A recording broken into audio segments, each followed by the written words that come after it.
കാസർഗോഡ് ഭീതി വർദ്ധിപ്പിച്ച മലയിൽ വൻ വിള്ളൽ. ചെറുവത്തൂർ കുളങ്ങാട് വനഭൂമിയിലാണ് വിള്ളൽ രൂപപ്പെട്ടത്. അപകട ഭീഷണിയെ തുടർന്ന് 30ഓളം കുടുംബങ്ങളെ സുരക്ഷിത സ്ഥാനത്തേക്ക് മാറ്റി. ജില്ലയിൽ മഴ ശക്തമായി തുടരുന്നതിനിടെയാണ് അപകട ഭീഷണി ഉയർത്തി മലയിൽ വൻ വിള്ളൽ രൂപപ്പെട്ടത്.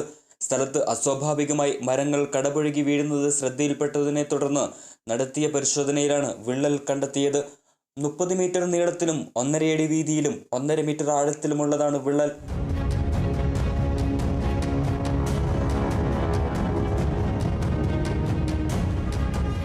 വിവരമറിഞ്ഞ ജനപ്രതിനിധികളും ഉദ്യോഗസ്ഥരും വനപാലകരും സ്ഥലം സന്ദർശിച്ചു.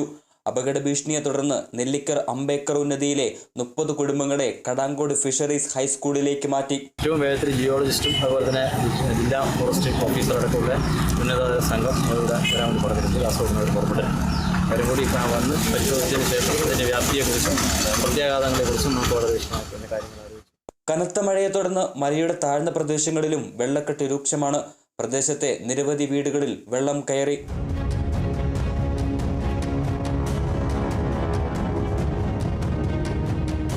മലയിൽ രൂപപ്പെട്ട വിള്ളൽ പരിശോധിക്കുന്നതിനും മറ്റ് നടപടികൾ സ്വീകരിക്കുന്നതിനും കാസർഗോഡ് ജില്ലാ കളക്ടർ നിർദ്ദേശം നൽകിയിട്ടുണ്ട്. ദുരന്ത നിവാരണ സേനയും സ്ഥലത്ത് എത്തിച്ചേർന്നു. Kerala vision news, Kasaragod.